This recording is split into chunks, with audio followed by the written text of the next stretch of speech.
Hello and welcome back to my YouTube channel.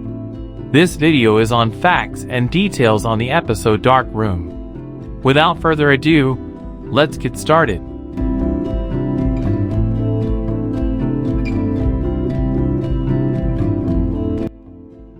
Chloe's lost passion. In the alternative timeline, there is a magazine in Chloe's room featuring a man skateboarding.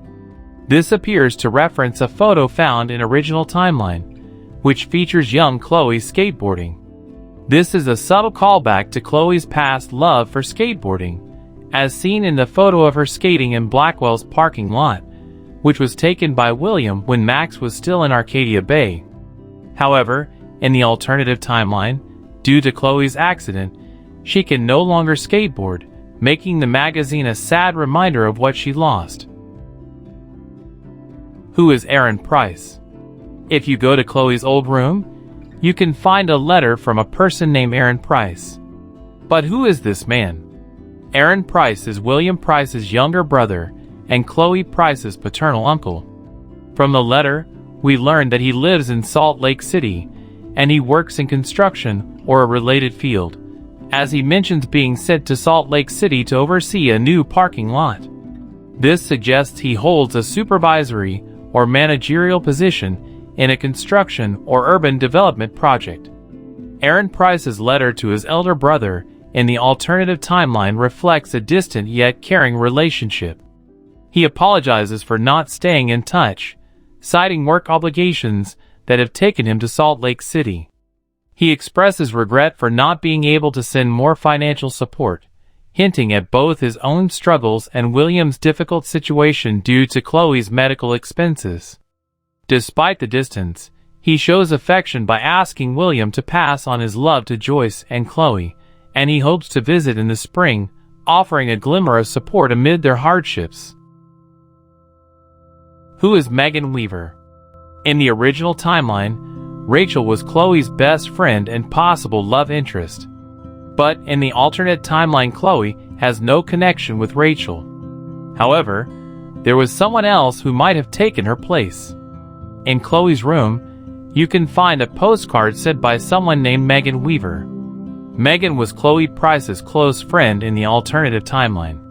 The postcard suggests that Megan cared about Chloe, and they have spent a lot of time together after Max left for Seattle.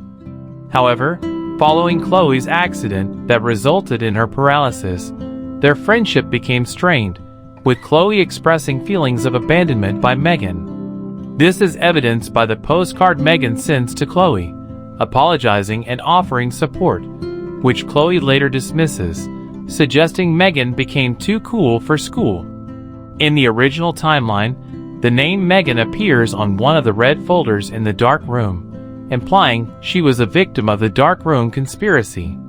Developers have confirmed that both references point to the same character, indicating Megan was a student at Blackwell Academy and possibly a target of Mark Jefferson's crimes. In the alternative timeline, where William Price survives, there is an interesting possibility that Megan Weaver was a victim in the same way she might have been in the original timeline.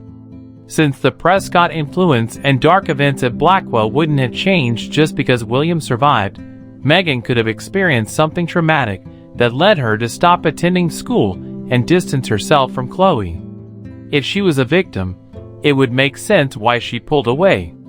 While this isn't confirmed in the game, it's an interesting theory that adds another layer of tragedy to Chloe's alternate reality, where she not only lost her independence, but also her friendships, leaving her even more isolated. Chloe's academic contrast. In the alternate timeline, Chloe was an exceptional student. She got straight A's on her academics, and Chloe once refers to herself as a science nerd. Unfortunately, Blackwell Academy's lack of accessibility ultimately cost Chloe a promising future. Despite being a brilliant student in the alternate timeline, she was forced to leave because the historic campus lacked the necessary accommodations, such as ramps and elevators, for wheelchair users. Principal Wells suggested that she go to a different school, as evident from his letter to Chloe's parents dated the 8th of August, 2011. This robbed her of the opportunity to thrive in an environment where she would excel academically. In original timeline, Chloe was also a student of Blackwell Academy. She never had a room in the dormitory because she already has a family living in Arcadia Bay. But everything else stands in stark contrast to the alternate timeline. Chloe struggled academically and frequently clashed with authority. She was heavily involved in drugs and had multiple fights, including an incident where she poured milk on a classmate, and even got suspended for spray painting graffiti in parking lot. Ultimately, her rebellious behavior led to her expulsion before she could graduate. Chloe was in 11th grade in 2011, which means she was supposed to graduate from Blackwell in 2012. But she was expelled before her senior year. Her drastically different paths in both timelines highlight how life circumstances and support systems shaped the person she became. The alternate timeline. Let's discuss the events and happenings in the alternative timeline of Life is Strange. This timeline will begin in 2008, the year Max Caulfield goes back in time and prevents William Price from dying. 2008 is also the same year Max Caulfield moves to Seattle with her parents. In 2009, the Price family goes on vacation to Paris, France.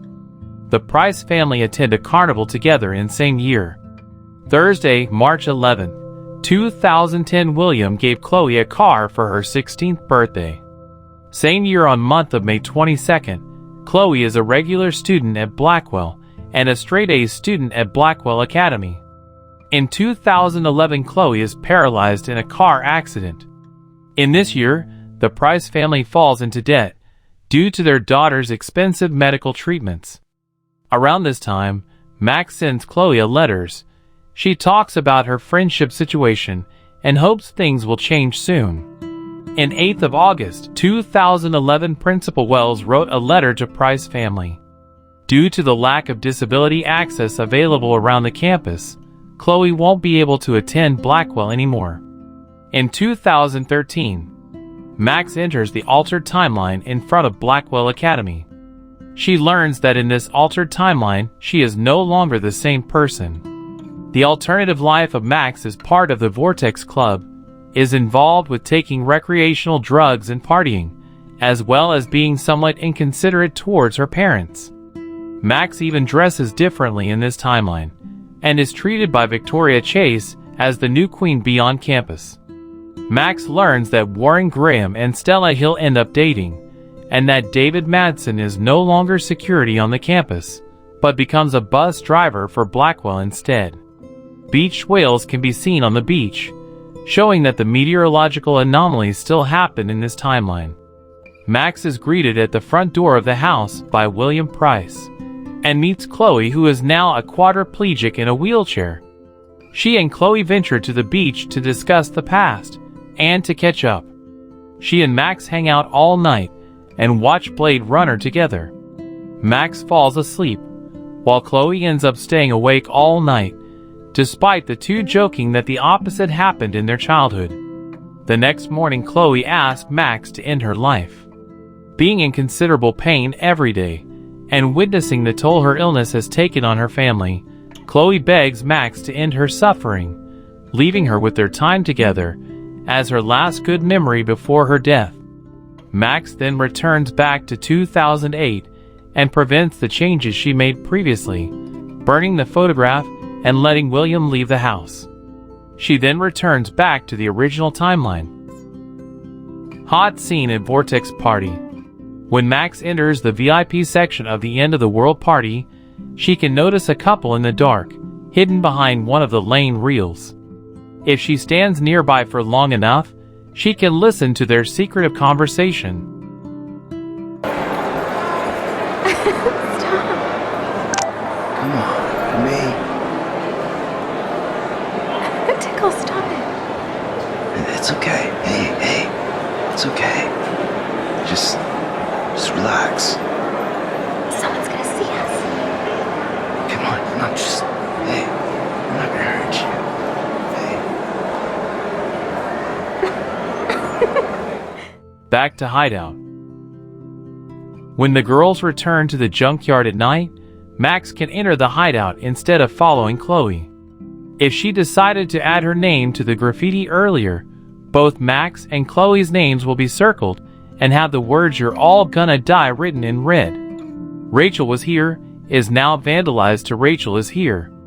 This new phrase has a dark meaning, since we know that Rachel is buried in the junkyard. It's not just vandalism, it is a cruel taunt by Jefferson. Let's talk more about this hideout. The hideout is half-built brick building placed at the side of a railway track in the American Rust junkyard.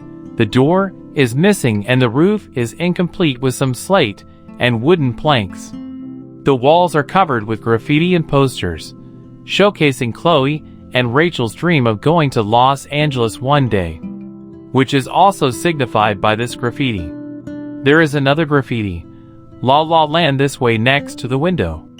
La La Land is a nickname for Los Angeles and California, where Chloe and Rachel plan to run away to together. The same windows looks directly into the train tracks. All these represent their desire to break free from the constraints of Arcadia Bay and move toward their dream life in Los Angeles. Below the graffiti, you can see a number plate 978 AM. There are 2 appearances of this license plate in the game. The first time we see it is in David's garage, displayed high on the wall. This plate appears to be in good, clean condition. But the one in the junkyard hideout has a dirty appearance. Oregon law requires that passenger cars be issued with 2 license plates to be displayed on the front and rear bumpers. There is a possibility of Chloe having taken David's second plate as an act of quiet rebellion. After Rachel's disappearance, Chloe has added a graffiti saying, "F you. Yes you," and on a piece of paper she wrote, "I want to die." It feels like Chloe is lashing out at everyone, the world, the people who didn't care, the ones who looked away, even herself. It's raw, personal, and painful. These message drips with anger, betrayal, and helplessness. She also defaced the "Welcome to LA" poster, replacing LA with "Hell." It was the dream. A fresh start. A place where Chloe and Rachel could escape all the pain and start over. By turning it into hell, Chloe is acknowledging the bitter truth. That dream is dead. Rachel is gone, and the place that once meant freedom now represents loss and hopelessness. There is a Vortex Club party flyer. This confirms that Rachel was in the Vortex party before her disappearance. So Rachel did go to a Vortex Club party. This flyer is dated right before she disappeared.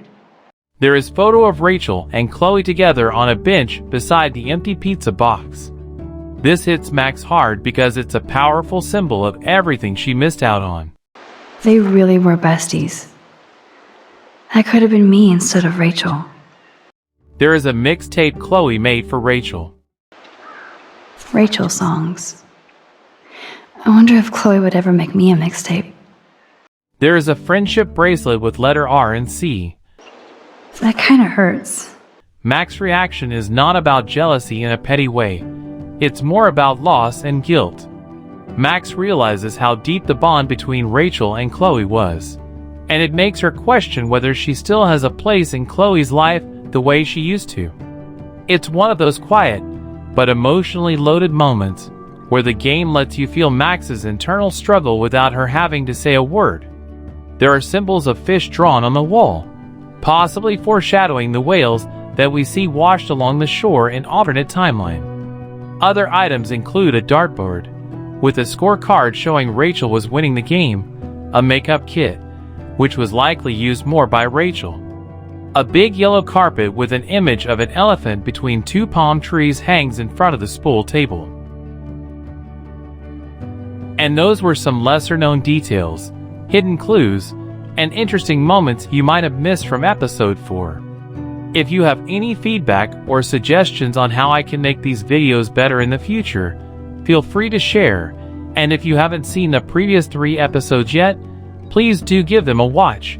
The links are in the description. Thanks so much for watching, and I'll see you in the next one.